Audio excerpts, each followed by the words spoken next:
Hi, everyone. Welcome back to Inquirer Live at Gameday Central alongside Jeff McLane. I am Olivia Reiner. We are coming at you live from the Lincoln Financial Field press box as we get set for the Eagles rematch against the New York Giants. Jeff, how you doing?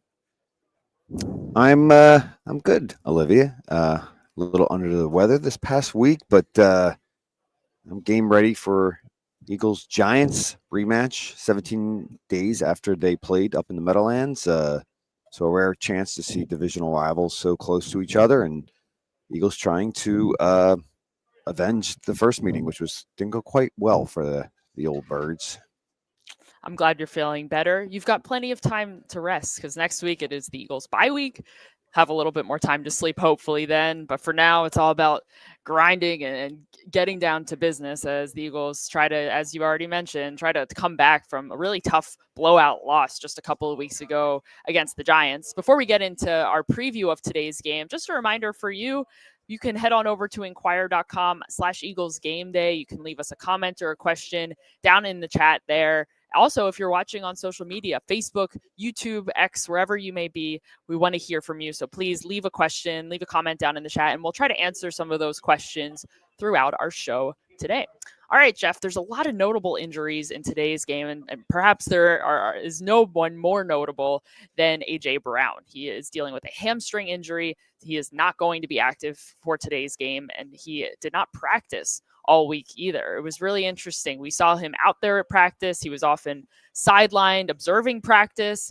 And typically when you see guys out there and they're doing rehab work and they're watching from the sideline, there's usually an indication perhaps that they will come back or at least try to come back eventually later in that week. But we never saw that. Brown did not practice whatsoever. And this is coming at kind of an interesting time for AJ because we haven't spoken to him in about a couple weeks. He did not speak after the last win over the Minnesota Vikings. And he has, of course, as many of you have seen out there, we've seen some different social media posts from A.J. Brown, some cryptic messages from him over the last several weeks as he has kind of hinted at his displeasure with the offense and the state of things, even though he had a really strong game against the Minnesota Vikings just last week. So I kind of want to take a look at the big picture with A.J. Brown right now with you, Jeff. First of all, what are the impacts, the direct implications of him not playing in today's game? How is that going to affect the offense? And B, what is the deal with A.J. Brown? Is he happy right now with the Eagles? Especially as we get closer to the trade deadline, is he someone that fans should be concerned about?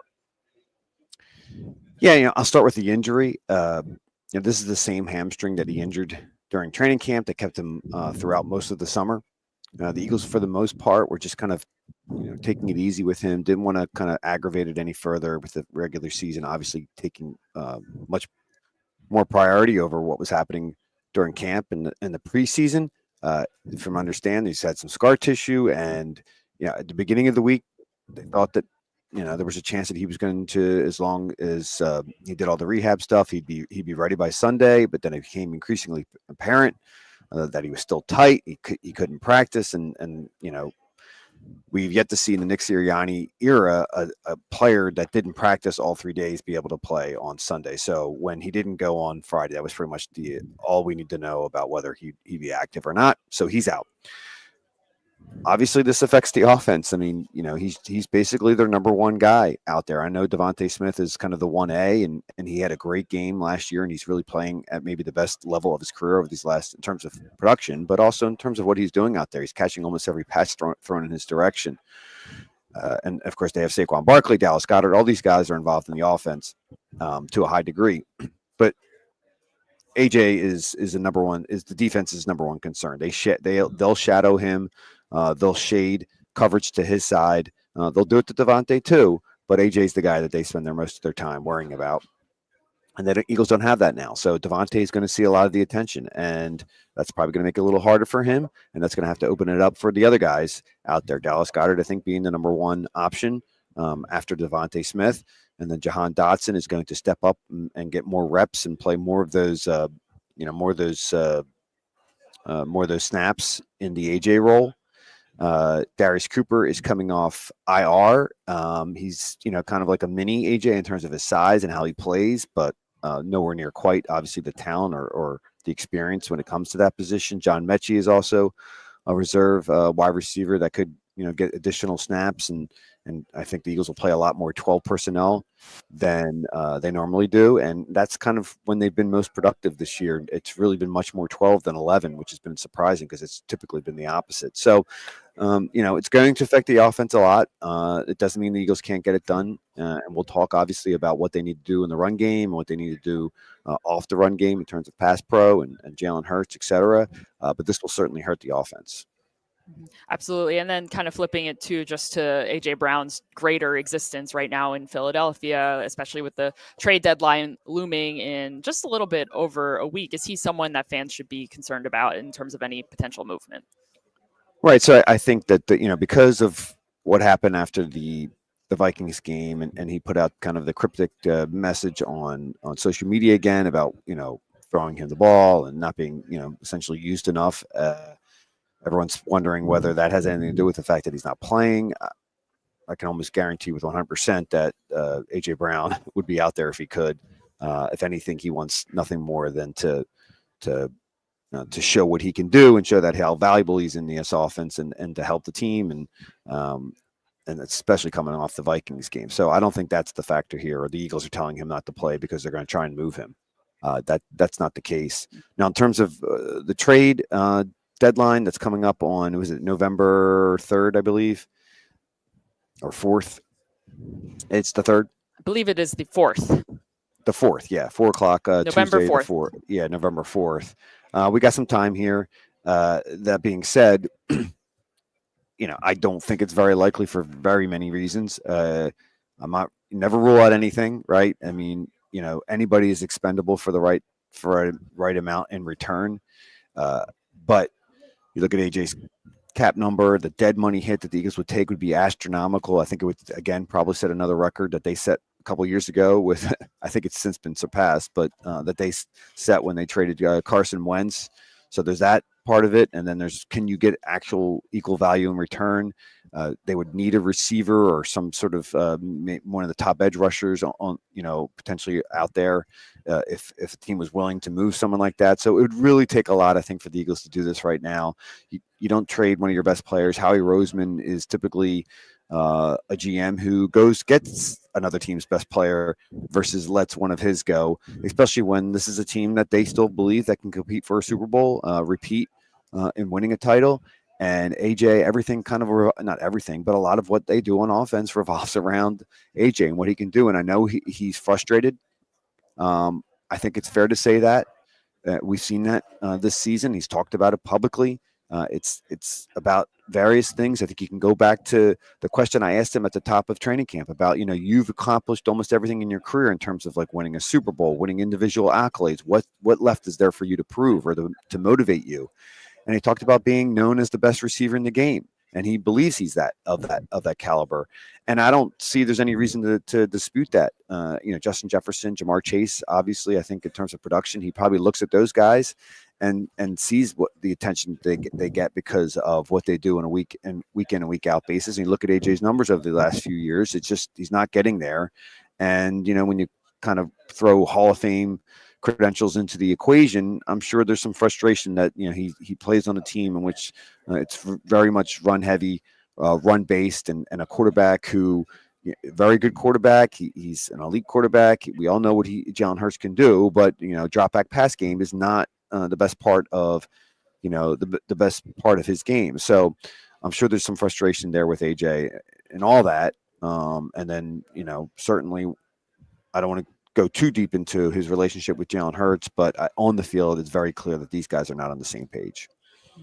Well, we'll certainly continue to keep an eye on AJ Brown, but at the very least, he's got quite some time to get healthy with the bye week coming up. And then the Eagles don't play until Monday night of the following week as they go out to Lambeau Field in Green Bay to face off against the Packers. So AJ Brown, not the only important player in this Eagles offense who is inactive today. Cam Jurgens is also inactive as he deals with a knee injury that he sustained last week against the Minnesota Vikings on the very first play of the game. So he gutted out the rest of that drive and then came back for the second drive with a brace on his knee before he pretty much waved the white flag and was like, I can't finish this game. Brett Toth came in, took over at center, and that is what we are expecting to see once again in today's game. is Toth starting at center. This is going to be Toth's second start of the season. He started 2 weeks ago against the Giants when Landon Dickerson was dealing with an injury, so he started at left guard in that game.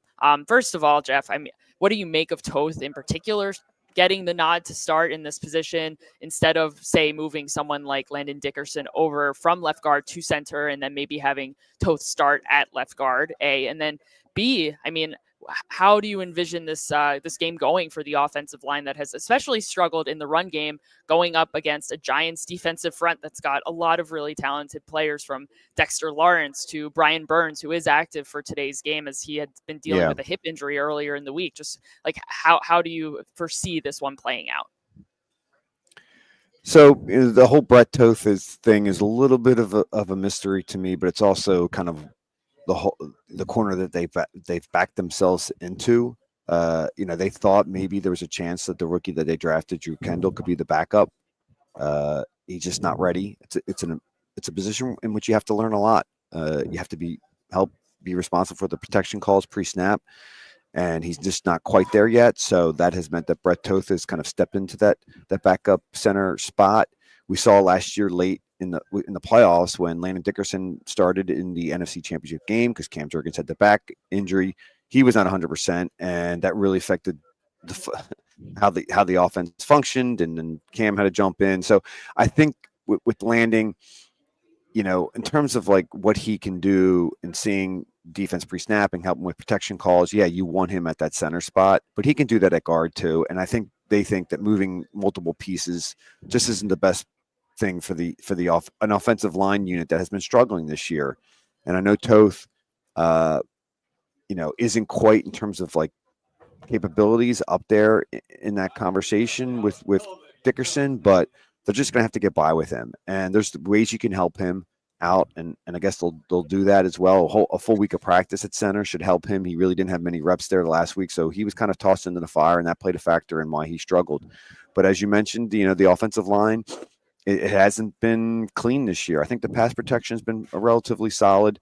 It's been in the run game, and a lot of that has to do with the injuries, but some of that just has to do with the way the unit is set right now, and guys not playing up to their capabilities.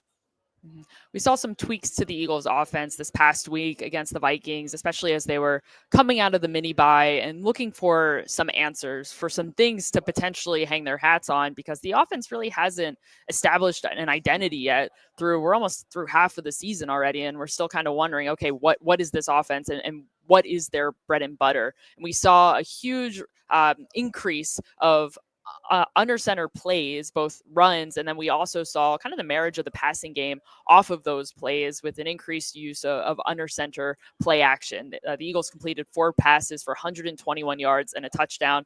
Very successful when they were, building those play action passes off of the under center run game. The run game itself still pretty listless. Saquon Barkley had 44 yards on 18 carries last week, which was good for 2.4 yards per attempt. That's his second lowest clip of the season. Not great. But Jeff, do you expect to see more under center plays, A, and then the increase of play action off of those plays?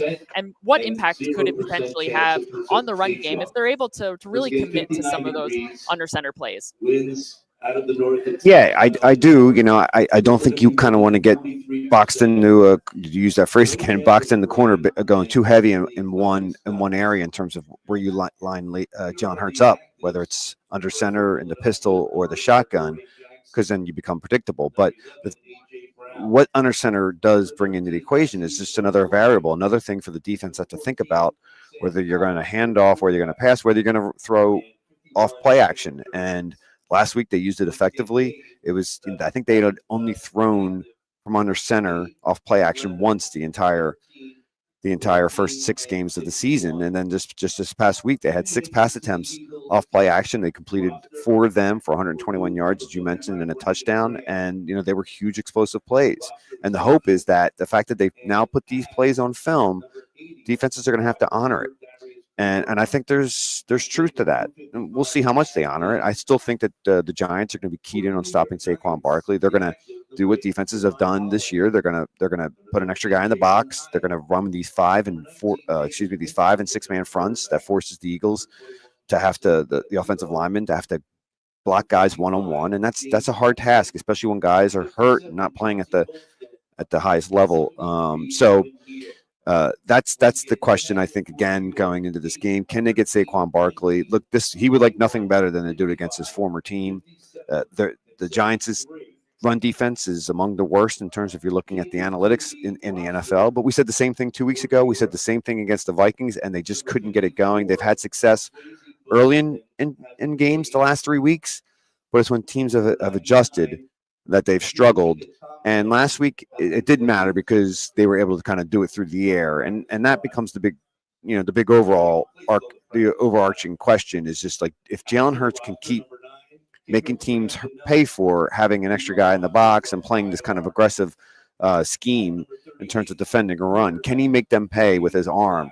And not having A.J. Brown is going to make it much more difficult this week, but certainly the confidence should be there based off how he performed against the Vikings. One thing I do want to mention, we've talked so much about the Eagles' injuries going into today's game. The Giants are also pretty banged up. They're going to be without their top cornerback in Paulson Adebo and their top safety in Javon Holland. So 2 major losses there for the Giants, and something that the Eagles are going to look to try to take advantage of in today's game. All right, let's flip it over to the defensive side of the ball for the Eagles. If you think back to just a couple of weeks ago, the Giants really had a ton of success just rushing all over this Eagles defense, both in terms of the quarterback run game, particularly in terms of Jackson Dart's ability to scramble. And then Cam Scadaboo also had a great day, career best 98 rushing yards and 3 touchdowns on 19 carries. The rookies over there in New York have a lot of juice. They play with a lot of physicality. They're a lot of fun to watch, and they really made the Eagles defense look like the less physical team in that matchup just 2 weeks ago. There's a couple of big differences going into this game in terms of personnel for the Eagles. The Eagles are getting back Jalen Carter, who was inactive 2 weeks ago with a heel injury. He played this past week against the Minnesota Vikings, made a big play, as Vic Fangio noted, during the week to force the initial pressure on Carson Wentz, and ultimately leading him to throw a pick 6 to Jalix Hunt over the middle of the field. And then also Nakobe Dean is taking defensive snaps again. We'll see exactly how they decide to utilize him this week, but he was pretty involved in the defense this past week. Saw a lot of snaps at inside linebacker alongside Zach Bond, as Jahad Campbell shifted to the edge a little bit more frequently in the game. It's also worth noting that the Eagles will not be getting back Brandon Graham in today's game as he continues to ramp up, and the Eagles are taking advantage of that 2-game roster exemption that they have for him. But with all of those things considered, the fact that Carter is back, Dean is playing, and just the fact that they have now played against this Giants team once, they know what they're all about. What is the key to containing Dart and Scadaboo on the ground?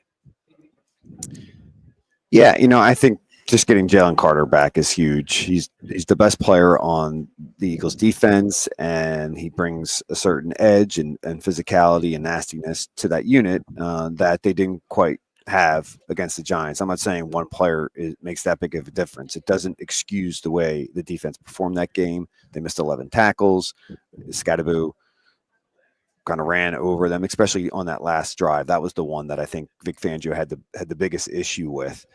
But, not only Carter, moving Nakobe Dean into the defensive side of the ball is going to pay off, I think, over the long run in terms of the run defense. And that's been kind of surprising that they haven't been that effective in defending the run this season. But I thought they were very good, except for one drive.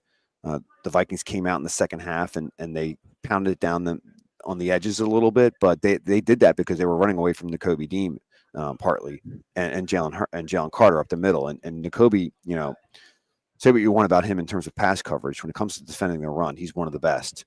And having him at the Mike spot to align the front 7 and kind of get those guys where they need to be in terms of gap responsibilities was huge, and helps Zach Bond, I think, kind of do what he wants to do in terms of freelance a little bit. And I'm not saying Jahad Campbell isn't going to be a good player and that he wasn't really playing well, but it takes a little off his shoulders, the rookie's shoulders. And then with not having enough guys at the edge, it does allow him to play down there. Now, he only rushed, I think, 2 times. They basically had him on the edge in terms of base personnel to help against the run. But, we'll see how they utilize those guys today with Azeez Ojulari out and Brandon Graham not yet ready to play yet. The Eagles only have 3 edge rushers, Jalix Hunt, Josh Uche, and Patrick Johnson. And Vic Fangio has said before that he can roll with 3, but if one of those guys gets hurt, that's an issue. But they do have Jihad Campbell. I think he'll get a few more rush opportunities. It's going to take a while for him to become really good at that, quite frankly. But they have a little flexibility in terms of putting him down there in base personnel and sometimes in nickel. You mentioned Azeez Ojulari, Jeff. He is not the only former Giant that is not going to be playing against his former team in today's game. Adoree Jackson is out with a concussion, so he will not be playing, starting at that outside cornerback spot opposite Quinyon Mitchell in today's game. And the big question is, who are we expecting to see? Not Jacorian Bennett, as he is still on injured reserve. It is likely going to be Keely Ringo, because he has been the one second man up, essentially, behind Adoree Jackson. He has started 2 games this year. It has been shaky for him at times, to say the least. He has conceded 11 receptions for 172 yards, according to Pro Football Focus, but he's also made some plays here and there. He has a pass breakup, and he's recorded 22 tackles as well. First of all, Jeff, do you think that Keely Ringo is going to start at cornerback opposite Quinyon Mitchell instead of someone like maybe a Cooper DeJean? Would they consider moving him outside at cornerback, not just in base, but also in nickel, and then perhaps look to someone else to play at nickel? Or do you think that this is Ringo's game? And then do you think that this could potentially be a make or break game for Ringo? Is cornerback to a spot that the Eagles might look to address leading up to the trade deadline? Yeah, I think it's most likely going to be Keely, unfortunately for the Eagles, and based upon the way he played against the Giants 17 days ago. That's why I say, I mean, he just had a really bad game. And it wasn't just, technique stuff and scheme stuff. It was just like, he didn't tag a guy down on the ground. It's like stuff, mental errors that he shouldn't be making at this stage of his career. And when you're trying to start in the NFL, I wouldn't rule out the possibility of Cooper out there permanently. I would really consider it. I mean, we saw in the last game what Cooper can do against one of the best receivers. It was one play, but it was a tough, this fade route into the corner of the end zone. Justin Jefferson had the ball. Cooper broke it out. I mean, that's an elite play. That's an elite outside cornerback play. But Cooper does so much for them in terms of the middle of the field that I don't think they feel comfortable. Again, if you look at moving one guy around, then to move someone else into that spot, I think Parry Nickerson would probably be the likely guy that would play in the slot. So maybe they do that. They just keep Cooper on the outside and Parry Nickerson in the middle. You at that nickel spot, it's kind of a quasi linebacker spot when you are in nickel and there are run plays. So you have to tackle well in space, and that's something that Cooper DeJean is excelled at. But getting back to Keely, it's not all on him. The pass rush needs to be better. Right, the safety play is really struggling to me. Andrew Mukuba has flashed here and there, but I think sometimes he's ball hawking a little bit too much, and it hurts him in terms of his responsibilities when he shouldn't be doing that. And defenses have preyed on that. Offenses have preyed on that, and that in turn has kind of made Reed Blankenship not play as well this year. That he hasn't been as impactful. So it's not just all on Keely. And I think, I'm starting to sound like Nick Sirianni here and Vic Fangio, but it's the truth. And, hopefully the defense plays a little bit better overall, and that'll help out Ringo. I want to take this question over on YouTube from Garrett. He asks, what is the biggest lesson the Eagles learned from the last ugly Giants game? There's a lot of lessons, and I think we've talked about some of the big ones, but really, to me, I feel like the lasting impression that I have from that game was just, and I know Nick Sirianni tried to defend his guys as best as he could, but the Eagles were not the more physical team in that game, and that is something that has been the identity of this Eagles team, especially on defense. So to me, I think that there needs to be an uptick in that edge, and I think it'll be helpful that they're playing at home. They're getting players like Jalen Carter back. Players like Nakobe Dean will be contributing on defense. I think that will help take care of some things, but I think they just need to bring a little bit more of that energy, that physicality, because it was really kind of shocking to see just 2 weeks ago. Jeff, do you have any thoughts about, you think that the biggest takeaway that you have from that game?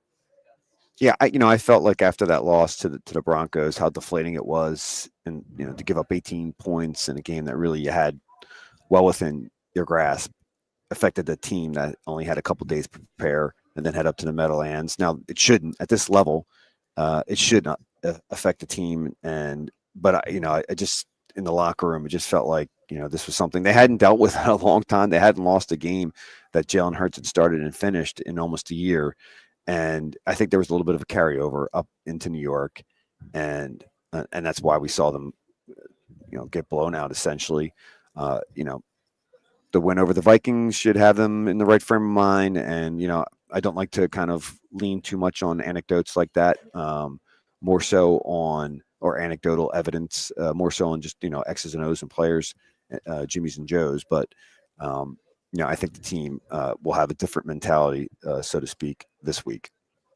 All right, well, Jeff, let's talk about some of the players that could stand to make the biggest impact in today's game. Not to pat myself on the back too much, but my player to watch last week was Jalen Hunt, and he had a pick there you six, go. in case you forgot. Who was mine? My word, I don't remember. I don't remember. Must not have been good. That's why I didn't remember. We'll have to. But I did mention the under center plays that were coming, and the play action plays that were coming, or at least they hoped to come. So I'll pat myself on the back for that one. Credit where credit is due. I'm sure you've picked a great player, and we'll vet that later. But I want to know, Jeff, who are you most intrigued to watch in today's game, just given all of the circumstances, all of the injuries and absences in today's game? Yeah, I'm going with Dallas Goedert. I mentioned him earlier because A.J. Brown's out, that, he naturally will slide into that kind of number 2 option role. He's had his games. I think he went over 100 yards receiving against the Giants a few weeks ago, which wasn't ideal because they should have had opportunities to get Devontae Smith and A.J. Brown involved more in the pass offense. But there are opportunities in the middle field. And I do feel like with teams playing a certain type of zone against the Eagles increasingly this year. Now, the Giants played man defense more than any team, but this whole kind of narrative that the Eagles are struggling against zone, if you look at the draft back pass numbers, the Eagles are actually struggling more versus man, which is surprising because that's typically the type of coverages that they beat, because you have A.J. Brown and Devontae Smith who can win one-on-ones. But with those zone coverages, there are opportunities in the seam routes, and that's kind of sometimes where Dallas thrives in the downfield passing game. So I think there should be some opportunities to hit him on those routes if they scheme it up right and Jalen sees it pre-snap. The Eagles, as I mentioned earlier, will probably go with more tight ends, 12 personnel, which kind of calls, which brings Grant Calcaterra and Kylan Granson into the fray. In terms of the run blocking, it hasn't been good when those guys have been out there on the field. But, if they're out there more, it does force the defense to have to defend things differently, to go more with base personnel, and then you can kind of open up things up in terms of what you do in the pass game when you have a team and heavy personnel. So there could be matchup advantages. We saw just before Grant got hurt and injured his oblique, that he was open on several plays because people I forget, the Broncos didn't account for him. So that's just a roundabout way, but in mentioning Dallas Goedert, that I think the tight ends could be a factor in this game if the Eagles are to win. I am also going to keep it on offense, and I'm going to keep it in this receiving core, and of course, be remiss if I didn't give a nod to Devontae Smith. As you mentioned, Jeff, it's going to be a little bit trickier for him in this game because he is going to draw that extra safety help that typically would be reserved for A.J. Brown. Brown's not playing. They're going to have their eyes on Devontae Smith. That is to be expected. However, he is coming off of a really good game, a career best game against the Vikings, posting 183 receiving yards and a touchdown on 9 receptions. Obviously he's so talented. He is such a tough player. I wrote a little bit about that this week over on Inquirer.com. Just the way that he plays, the way that he is always looking for extra yardage. He takes big hits sometimes, but he also makes some big plays. And this is going to be a game where they're going to need him to step up in the absence of A.J. Brown. I'm also going to throw out Darius Cooper as an honorable mention because he is coming off of injured reserve after he was dealing with a shoulder injury. So he is set to make his debut in today's game. We'll see how much he plays. However, as we've already mentioned, the Eagles are down right now. They don't have A.J. Brown, Jahan Dotson, John Mechie haven't really, they flashed at times, especially Dotson, but they haven't really run away or separated themselves among the depth receivers. We'll see if Cooper gets some opportunities, if he can contribute. As you mentioned, he's a pretty physical guy, and I'm kind of curious to see if he can contribute. Nick Sirianni kind of talked about him earlier in the year about being the potential dirty work receiver filling in for Johnny Wilson, who is on season-ending injured reserve. The Eagles have kind of lacked that presence on the perimeter in the run-blocking game. We'll see if he can factor in, if he is on the field for those snaps. I really don't know what that's going to look like for him. But I am really intrigued to see how the Eagles utilize him in today's game. All right, Jeff, take out the crystal ball. It is time to make your final score prediction. Just factoring in everything that we've already discussed, especially in terms of these injuries. I'm taking the liberties of editing my final score prediction that I had up over on our website earlier in the week, but I'm curious to know what you think, how today's game is going to go from your perspective. Yeah, I had the luxury of not having to file my prediction until after the injury report came out. We learned that AJ Brown would be out, and I still took that into account, obviously, and the fact that Cam Jurgens won't be there, and I'm still kind of rolling with the Eagles here. I think it's tough to win, both divisional matchups, especially within such a short span of days, and the Eagles still are the more talented team. I don't feel 100% confident about it, quite frankly, because the A.J. Brown loss is so significant. And certainly, as we mentioned, what happens up at center. But Jalen Carter's going to be playing. Quinyon Mitchell's going to be playing. I think this could be an opportunity for Vic Fangio to run a defense the way he wants to. It's been a little bit up and down for that unit. But I think Nakobe Dean is going to help in defending the run. I think it's going to be some tough sledding for Cam Scatabo in the run game. I probably should have mentioned a little more about Jackson Dart when you asked me about him. But this kid's got a little bit of energy that he's brought to the team in terms of like escaping would-be sacks, and that was a problem for the Eagles a few weeks ago. They need to be better in their rushes and containing him. It's actually been an issue for the Eagles rush all year. They just kind of haven't been able to bring down these elusive quarterbacks. So the tackling needs to be better from those guys that are rushing. But it's also a scheme thing too. You got to kind of contain him, and if there's a spy at the second level with the linebacker, you have to kind of not lose him in the open field. And I think Zach Bond on that first touchdown that Dart ran to in the first game, it was Bond who kind of took a bad angle and he scored. So. I think they'll be cleaner in that regard, and I think I don't think it's going to be a blowout by any stretch of the imagination. So I have the Eagles winning 26-19 and heading to the bye 6-2, which is, if we drew it up before the start of the season, probably what we would have called for. Yeah. All right. Well, I am going to make it a bit of a closer final score. Still an Eagles win, 24-21. I had it being a higher scoring game for the Eagles prior to finding out that AJ Brown was not going to be playing. However, I feel like the fact that one of their best receivers is not going to be in the game is certainly going to impact how things shake out. But yeah, I think just kind of echoing a lot of what you already said, Jeff. I mean, I think that the Eagles have a good chance to rebound in today's game simply because of the personnel that's going to be available to them. I know that Brown not being in there, and of course Cam Jurgens as well, it hurts them. But I also think that getting Jalen Carter back is going to be so huge. He is the best player in this Eagles defense. And then, as you mentioned, we really didn't discuss the fact that Quinyon Mitchell dropped out of that game 2 weeks ago as he sustained a hamstring injury, and it was Adoree Jackson and Keely Ringo out there. So if Quinyon Mitchell can stay healthy, and I think the defense has a good shot at rebounding and just playing better, and Vic Fangio being able to do what he wants to do. So I have high expectations for the defense, and offensively, I expect the run game to continue to take steps in the right direction and try to build off of what the play action game was able to accomplish. And as you already mentioned, the fact that they were able to put some of those plays on tape, perhaps the opposing defenses won't load up the box as frequently when they see those under center looks, and Saquon Barkley might have a better shot at picking up a couple extra yards on the ground too, and eventually breaking one, because we haven't seen him break many long ones this season. So I'm optimistic for this game for the Eagles. 24-21 is my final score prediction. All right, that is going to do it for us, everyone. Thank you so much for joining us here at Inquirer Live at Gameday Central. Just a reminder, if you're not already over there, head on over to inquirer.com/Eagles Game Day. You can leave us comments and questions throughout the game. We'll be chatting with you over there in real time. So we look forward to seeing you over there in just a little bit. And if you want even more Eagles insight, please check out my podcast, Uncovering the Birds, where I take you behind the scenes each week with exclusive reporting, interviews, and everything you might have missed. We also now have day after episodes where I talk to one of my Inquirer colleagues about the previous day's game. You can listen to Uncover the Birds on inquirer.com/podcast or wherever you listen to your podcasts. Once again, that is all for us today, everyone. Thanks for joining us, and we will see you next time.